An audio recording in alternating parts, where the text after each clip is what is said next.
ന്യൂനപക്ഷങ്ങൾക്ക് നേരെ ആക്രമണം കടുപ്പിച്ച ഓർഗനൈസർ. വഖഫ് ഭേദഗതി ബിൽ പാസാക്കിയതിന് പിന്നാലെ കത്തോലിക്ക സഭയെ ഉന്നം വെക്കുകയാണ് ഓർഗനൈസർ. ഇന്ത്യയിൽ ഏറ്റവും കൂടുതൽ ഭൂമി കൈവശം വെച്ചിരിക്കുന്നത് കത്തോലിക്ക സഭയെന്നും ഓർഗനൈസർ. അതേസമയം വിവാദമായതോടെ ലേഖനം പിൻവലിച്ചിരിക്കുകയാണ്. സ്വാതി സന്തോഷ് ദില്ലിയിൽ നിന്ന് ചേരുന്നുണ്ട്.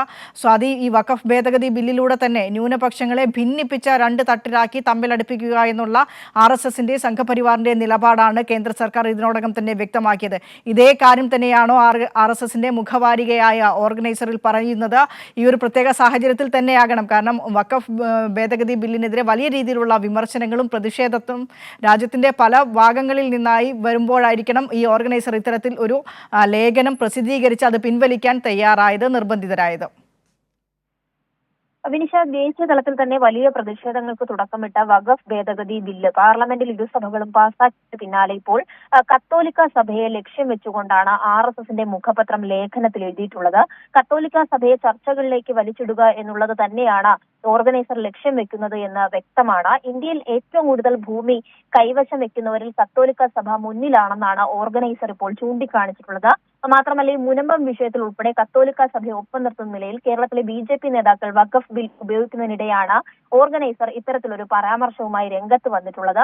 ആരാണ് ഇന്ത്യയിൽ കൂടുതൽ ഭൂമി കൈവശം വെച്ചിരിക്കുന്നത് എന്ന പേരിലാണ് വിവാദ പരാമർശങ്ങൾ അടങ്ങുന്ന ലേഖനം ഓർഗനൈസർ പ്രസിദ്ധീകരിച്ചത്. എന്നാൽ പരാമർശങ്ങളിലടക്കം മാധ്യമ ശ്രദ്ധ പതിഞ്ഞതിന് പിന്നാലെ ഓർഗനൈസർ ഇപ്പോൾ ലേഖനം വെബ്സൈറ്റിൽ നിന്ന് പിൻവലിച്ചിട്ടുണ്ട്. ഏപ്രിൽ 3-നാണ് ഓർഗനൈസർ ലേഖനം പ്രസിദ്ധീകരിച്ചതെന്നാണ് മനസ്സിലാക്കുന്നത്.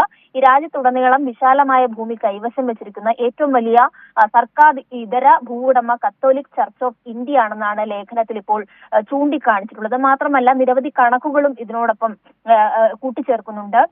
ഇന്ത്യയിൽ ആകമാനം ഏകദേശം 17.29 കോടി ഏക്കർ ഭൂമിയാണ് കത്തോലിക്ക സഭയുടെ കൈവശം ഉള്ളത് എന്നതാണ് ലേഖനത്തിൽ പറയുന്നത്.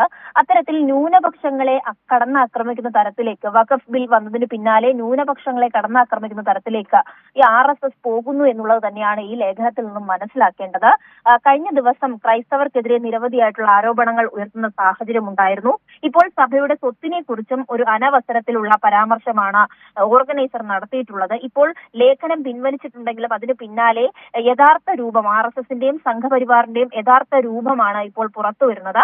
സംഘപരിവാർ മുന്നോട്ട് വെക്കുന്ന ഒരു ഭൂരിപക്ഷ വർഗീയതയുടെ തീവ്രമായ തരത്തിലേക്ക് ഈ കാര്യങ്ങൾ പോകുന്ന പശ്ചാത്തലം തന്നെയാണ്. മുസ്ലിം ന്യൂനപക്ഷങ്ങളുടെ ഭരണഘടനമായ അവകാശങ്ങളെ അടക്കം ലംഘിക്കുന്ന വഖഫ് നിയമ ഭേദഗതി അടക്കം പാർലമെന്റിൽ പാസ്സായതിനു പിന്നാലെയാണ് ഇത്തരത്തിൽ കത്തോലിക്ക സഭയെയും കൂടി ഉന്നം വെച്ചുകൊണ്ട് സംഘപരിവാറിന്റെ RSSന്റെ മുഖപത്രമായിട്ടുള്ള ഓർഗനൈസർ ഇത്തരത്തിൽ ലേഖനം എഴുതുന്നത് എന്നുള്ളതും ഏറ്റവും ശ്രദ്ധേയമാണ്. വിനിഷ.